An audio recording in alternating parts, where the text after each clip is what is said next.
Hello there, one and all. Welcome to another episode of TerraFirmaCraft Reloaded with DankNStein. There's a lot of chickens in here now. Look at this. Okay, 3 out of 4 fertilised in there. 2 out of 2 fertilised in there. 3 out of 3. 2 out of 2. 3 out of 4. I can see how this is going to balloon incredibly quickly. Incredibly quickly. Should we have familiarised the chickens before we started breeding them so that all of the babies were familiarised too? I don't know. Anyway, it doesn't matter because we're going to cook them all and send them to the chicken shop eventually. So, familiar or not, I'm sure they'll taste just fine. So if you didn't catch last week's live stream, then this will all be new to you. We have finished the kind of outdoor area for the pub here. Yeah, and I think these vines, you know, these wine grapes here are adding quite a lot. Once that's all filled with nice purple grapes, yeah, it's going to look cool. And we did a kind of vineyard over here on this hill too. But it's going to take a while for all the grapes to spread, so they're going to look a little ugly for a while, but eventually it's going to pay off big time. But we're not going to do anything like that today. We're going to do something... Oh, I wanted to put this hoe away. Okay, let's run back over here. Anyway, we're going to be doing something today that I've been wanting to do for a long time, but I've been slightly putting off the last few episodes just because, well, there's going to be a little bit of trial and error involved, and I think also it felt like such a big breakthrough tech-wise when we got here that I thought, well, let's leave it a few episodes before we actually do it, just to kind of build more suspense, you know.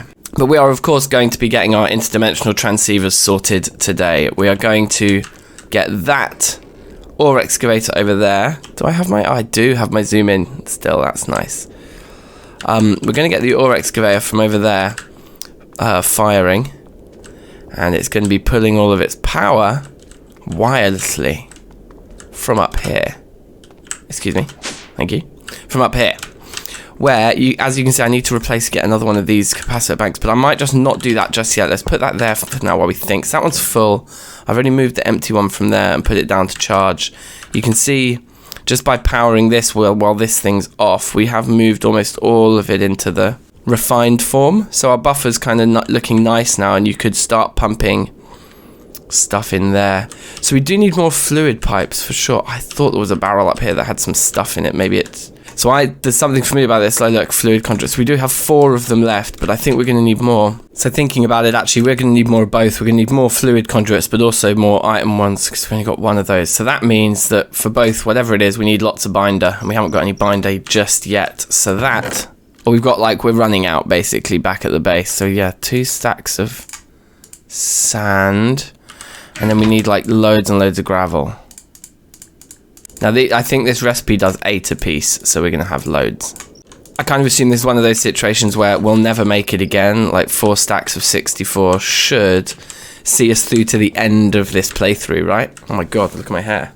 Anyway, so look, so all this binder... Oh, actually, you know what? It's composite, isn't it? We need to... Yeah, that's the ticket. Need to chuck it all in there. Yes, very nice. So that's going to happen quickly. Okay, so I just want to do another batch of... of pulsating iron. Yeah, look, since we updated down here and moved the lights down into the glass, or into the floor or whatever, and with the shaders off now, it feels so different in here. It feels nice and lit. Like, you can see, it actually looks great down here now. We should have lit this place up better ages ago. Anyway, 4 of those, that's good. Okay, so whenever we do Ender IO stuff, the alloy smelter always gets such heavy use. Sort of wondering if it's worth... I guess this is nearly finished. I'm wondering if it's worth having 2. God, we've made a little bit too much of that stuff, I think. Should we just stop now? Let's save ourselves the hassle and the time. Okay, so the first thing I wanted to do is make a bit more pulsating iron. I think that's what that stuff's called. There it is. And with that done, then just a couple of pieces of fused quartz. And that should be everything we need now. Yeah, there we go. We use so little of the binder. Okay, let's go with 12 and 9, but if we do need more of anything, like, at least we've got it, you know? So just thinking about logistically how we're going to set all this up across 3 separate locations, I wonder if these travel anchors might be pretty useful. I saw Sid on Titanium Gaming Media playing with these the other day, and I was like, how have I missed these, you know? So the pulsating crystal looks like the hard part, but it's just pulsating iron with the diamond, which we've just made some pulsating iron actually. And all the rest of it is just normal iron and conduit binder, which we, as we know, have... Wow! As we know, we have a lot of.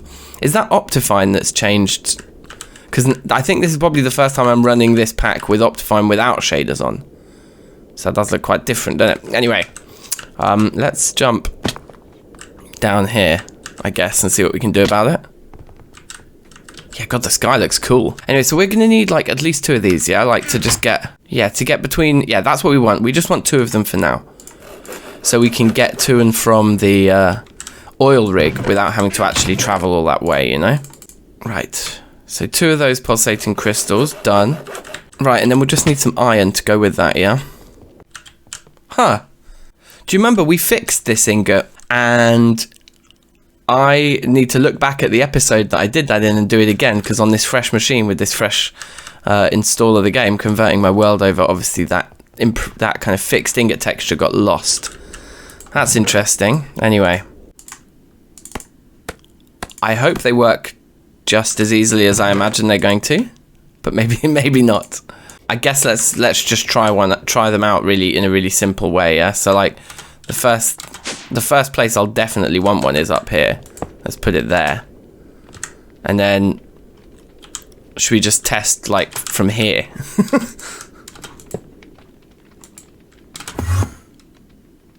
Wow, is that easy?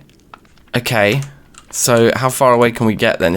I guess, okay, my next question is if our view of it is obstructed. Wow, okay, that was quite a hole to fall through. Does it still work if our view is obstructed? Oh yeah, look, we see it through everything. Right. Okay, well then these are definitely going to make things a lot easier for us here, so that's a great place to have started for sure. So I think, given that we have a lot of refined fuel in here, not so much oil in there, the best thing to do would be to first get the oil being sent back over here. And we'll burn this to fuel the pump. And once this system is bringing new fuel in, then we can start sending tons of it down there. I'm worrying about how the items get routed back. Right, so for now, given we can just teleport straight back here and everything is here, let's put all of that to the test. And let's fly over to our oil rig.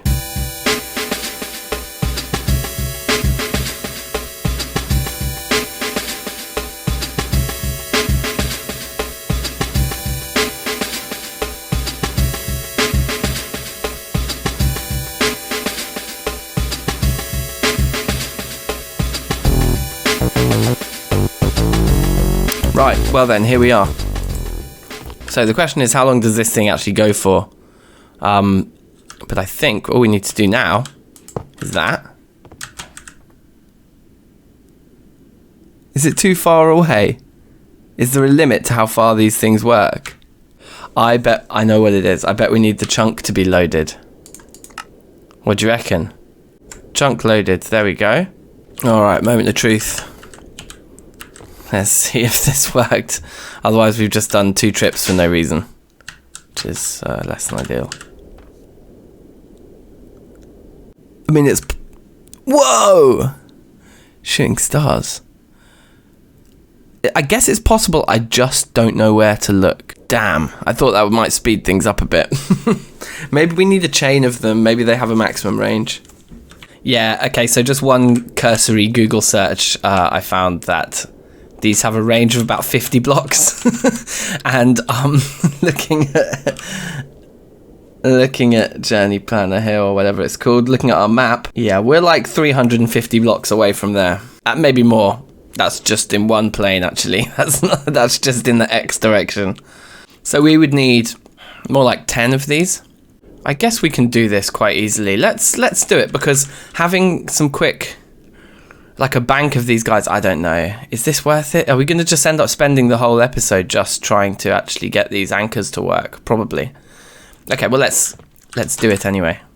Okay, looking a little bit more at this staff of traveling here, I think is going to help us quite drastically, because we're not going to need to be placing these blocks down to be able to see the range. I'm hoping. So I think I'm going to try and make one of those as well, which does mean we're going to need think another Enderman soul, right? I tell you what, I really do need to sort out my obsidian farming methods here. It's pretty slow. It does work though. Okay, look, if there's one thing that we are running out of, it's quartz. It's this fused quartz stuff is used in so many Ender IO recipes. We're gonna need 3 more pieces again, so that's gonna only leave 12 of those 16 left there. Or 12 of the 15 left here. Lots and lots of travel anchors. Oh baby. So here's the theory basically, is that holding this thing is just going to be easier than having to place these guys down every time we want to check if we're still in range or not. We're clearly still in range. The only thing to test is that this wand and the blocks, the anchors themselves, do indeed have the same range. So we're just going to keep going until it's gone. It's still there. Okay, look, so these two are in range of the wand. But not in range of the blocks. How big a difference does the range of the blocks and the wand actually have? Wow, look, even from here, these anchors don't work like that. So we absolutely want to use the wand. Goes without saying. All right, guys, well, after quite a bit of experimentation there, we've got it, I think. And what we learned is that, yeah, this wand has well over double the range of the anchors on their own. Oh, look, and there it disappears. So, yeah, so if we were to put our anchor for here over here, like that. Yeah, we can get back and forth very quickly now, like this. Watch. Let's see if we can do it all in one go with one set of charge on the staff. I'm not sure if we can. So do we end up looking... Yeah, we end up looking the way we came from, I think. Nope, not true. There it is. Where's the next one? Oh. Maybe I've failed here. Why can't I see the next one? Maybe those chunks haven't been loaded yet. Yeah, there you go, look. So you actually have to do a little bit of walking forwards to get the chunks in. Yeah. Okay, not the best, but definitely still takes a lot of time off of the journey.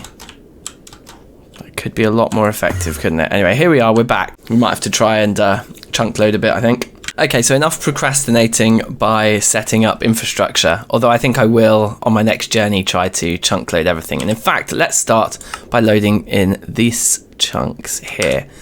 So it looks like we're just going to need this chunk. Oh yeah, look, and even the smeltery's in this one too. And then the one behind it. So it's just these two, right? So I think we need this one and this one. And that will grab the smeltery at all times. There's some room here for our item storage, which we discussed. And then there's plenty of room back here if we wanted to put more item storage or something in around the back, actually. That might not be a bad place to put the item sorting. Although I think item sorting takes up far less room when you've got mods and things doing your bidding, right? Anyway, so that's fine. So then I would imagine that this one would go here. Right, it's got no power at the moment. I think that's okay. And it would want fluid conduits. Right, so. Is this going to work? Hup. And hup. There we go. Never takes fluid in. It only ever extracts fluid. And it is always active, I think. I don't know, why not? For now, like, just while we're building it, because this is the thing, there's just going to be various tweaks to ensure that we're, you know, working at maximum efficiency, right? So disable that one. And that one becomes just an insert. So we could put filters in here, but I don't think we're going to be sending any other liquid through. So I think now we just want to configure this guy and basically say, well, that one's power. Do we think that one's fluid? Let's have a look at all the conduits, the pictures of the conduits. Fluid, yeah, so I think this is the fluid tab. So what we'll do is we'll create a new channel in the fluid tab called oil. Yeah, and have this be the receiver of oil. I think that's how this works. Similarly then, okay, it's already got power test in it. Let's delete that channel and create a new one just called power. And this one would be the sender of power. I've got to presume that's how this works. Now with items, I presume these are items because they're blue and item conduit. These pictures seem to match their conduits. That looks like that's going to be filters. Indeed it is. Yeah, so I think all these pictures seem to match their relevant conduits. Now, items. So we'll call this one ores. Yeah. And this one is the receiver of ores. I think we've done what we need to do there. So anyway, so we're going to do a chunk loading journey now. So there's one.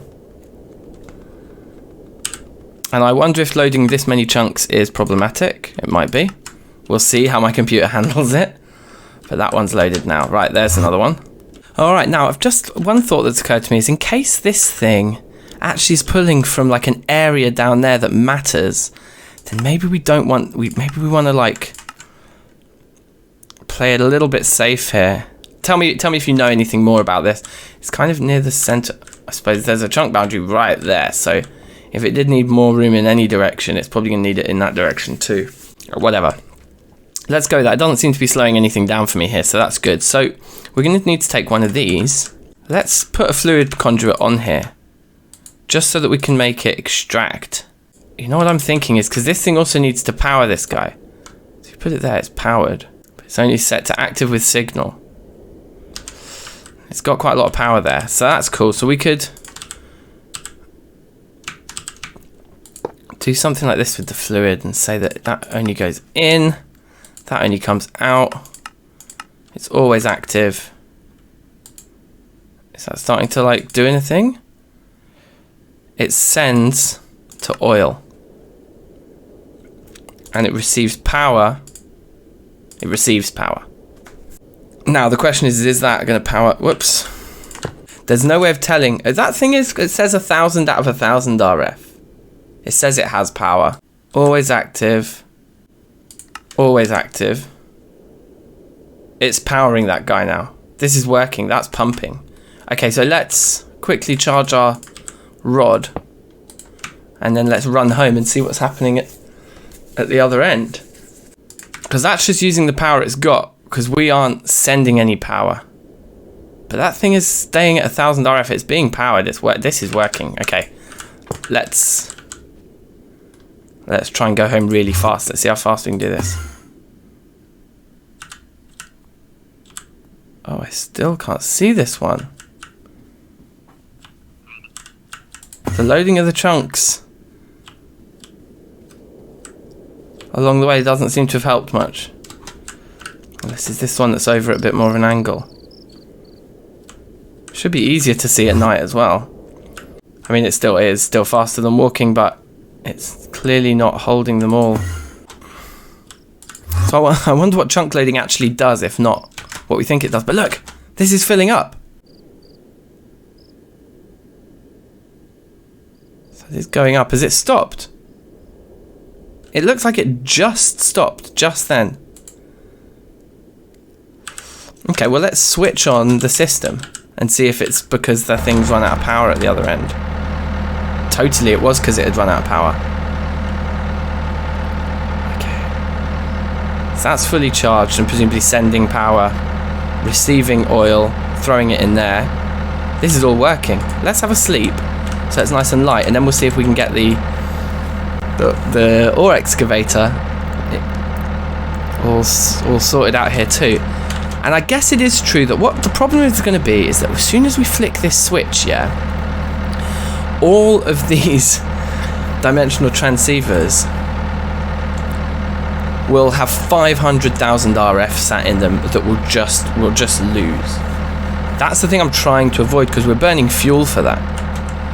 That said, it's a very, very small amount. I think 500,000. Yeah, I mean, if you think this thing kicks out 4,000 RF per tick, 500,000 divided by 4,000 is like 125. Oh, it just stopped. Why would it stop? That's still filling up with oil. But this guy stopped burning fuel.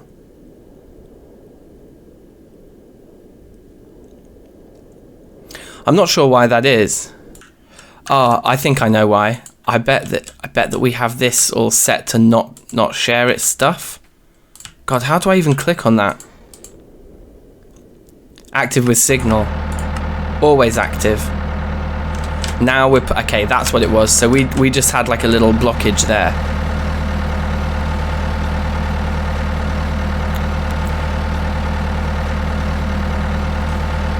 This is running the way I expected it to be, but we need some proper power consumption. So yeah, let's run down... Oh. We didn't mean to do that. Fine. Okay, good. So they're all empty again. So yeah, I mean, our fuel buffers are nearly completely full at this point. And look, that is not moving. It's consuming as quickly as it's producing it there. So that's great. So let's come over here and I think finish the job, right? Oh, no, you know what we want to do? Just very quickly. Just while we work out what we're doing next. We just want like this, don't we? Item conduit here. Extract. Always active. Insert. Channel green, okay. Whatever. So I think now, well, when we start sending ore into there, because this one is set to receive ores, yeah. Okay, let's go down here now. I think we're ready. If this works, yes, seriously. It'd be awesome. So, what this guy needs is some power. If we put this guy here and say that it is always active and it receives power and it sends ores, that started moving. Item conduit. Okay, the item don't go straight into the conduits. But they are being thrown out the side. Okay, we didn't bring another chest with us, so we just need to do this, which is going to be really satisfying to do from here. Woo! Grab a couple more of those, I suppose, and we'll use them as a buffer. I guess that will work. Yep, lots of ores on the floor, good. What's there? Just water, fine. So now, they're filling up, yep. And then we grab item conduits. Yep, that's extract, and that is always active. And this is insert. And those are being emptied. And then up here,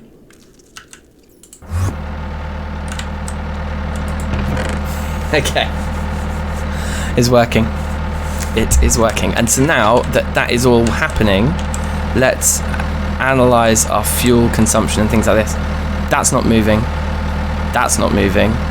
I wonder if we're wasting fuel at the pump.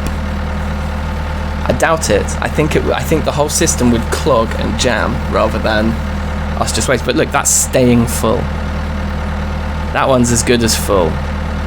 Seems to be able to maintain. It's got nothing in the send receive buffer because it is powering something at 4,000 RF per tick down there. But that looks like it's filling up at normal speed, to be honest. This doesn't look slower than normal, I don't think. And so what we'll do is we'll fiddle around with this more on tomorrow's live stream. But essentially we can hopefully finish off this whole batch. What's the power consumption of this guy saying? Okay, so it's never holding a buffer full, but it's also never at zero. So I would say that Excavator is working at full speed, at maximum efficiency. It's a bit of a waste of a double locker there. Any chest, I think, would do. So we could just change that for us a very small little chest. So there's optimizations we can make here. Oh, look, you can see the sent and received stuff. That's interesting. So, yeah, I think we're done. So what we can do is we can just let this this entire kind of silver vein. It's weird these machines aren't making any sound. I'm used to them making sound, but I guess it's always this one that usually makes the sound that I'm used to hearing. So over there, it's the excavator. It's very quiet. And as soon as it finishes, we shut down the entire system then and move on to another vein. And all we've got to do is move this. So our entire kind of ore excavation process is just this one machine now. So hopefully we can find like a copper one maybe, or something like that. I don't know. We'll have a look at our priorities and we'll get this thing moved along. But I think that will do it for today. We've done some good stuff. We've certainly put all of this amazing technology to good use now, and I think at pretty close to max efficiency. But if you guys know more about this stuff than I do, please do inform me in the comments. And thank you very much for watching. Once again, live stream tomorrow as ever. Subscribe, like, share, blah-de-blah-de-blah. Peace.